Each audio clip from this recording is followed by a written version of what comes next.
say you wanna try, but you never do.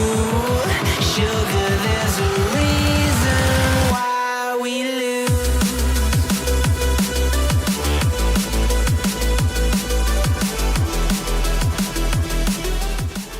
Bonjour à tous et bienvenue sur Table Tennis Belgium TV pour un nouvel épisode du podcast Tactique et stratégie en tennis de table.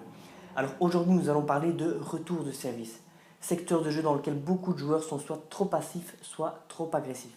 Il est important de trouver un juste milieu. Il est encore plus important de comprendre que c'est la régularité, le placement et la variation qui font la différence.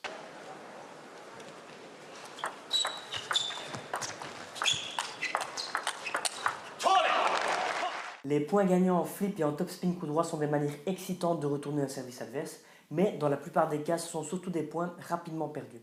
Rappelez-vous que tout ce que vous avez à faire est de breaker votre adversaire sur son service et de prendre l'avantage sur votre propre service. Vous n'avez donc pas besoin de prendre énormément de risques en retour. Contentez-vous donc dans la plupart des cas de remettre la balle de façon à ce que le joueur ne puisse pas faire un coup gagnant directement sur la troisième balle. Si vous ne placez pas la balle correctement, votre opposant va sauter sur tous vos retours et gagner la bataille des services. Peu de joueurs peuvent couvrir la table entièrement avec une bonne attaque sur troisième balle.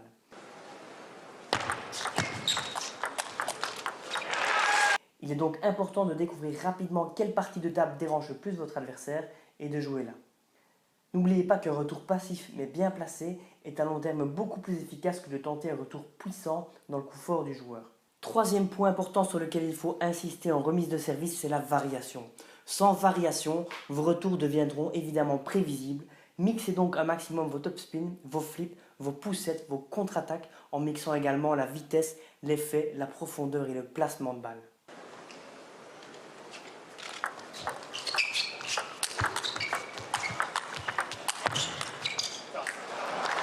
Un exemple de variation ici avec Malong qui a souvent mis le service court de Samsonov, court également dans le coup droit ou bien milieu de table.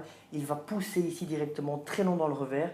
Samsonov va être surpris, il va faire un petit pas en retrait et il sera hors position pour le reste du point et ça va permettre à Malong de prendre l'avantage et surtout de mener de 4 points dans le set.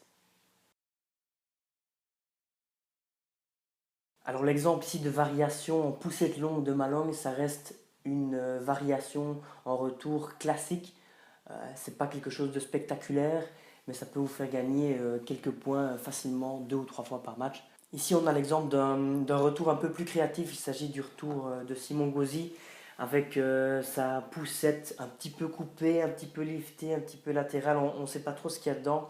Tout ce qu'on sait, c'est que ça embête vraiment les adversaires parce qu'ils n'arrivent pas à jouer un coup fort directement sur la troisième balle. Ils sont obligés de faire un top spin un petit peu en cloche comme ça, pas très puissant, souvent un peu plus court et ça permet à Simon d'accélérer directement, de prendre l'avantage dans le point sur la quatrième balle juste après son retour.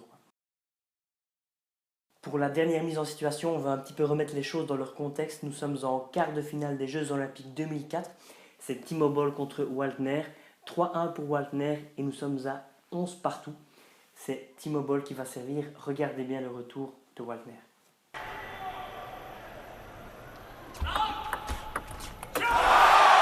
Au lieu de faire un flip revers traditionnel, Waltner va passer complètement sur le côté de la balle afin de lui donner un effet latéral. Et Timo Boll va passer tout à fait à côté, rater le point, donner le service à Waltner et perdre le match.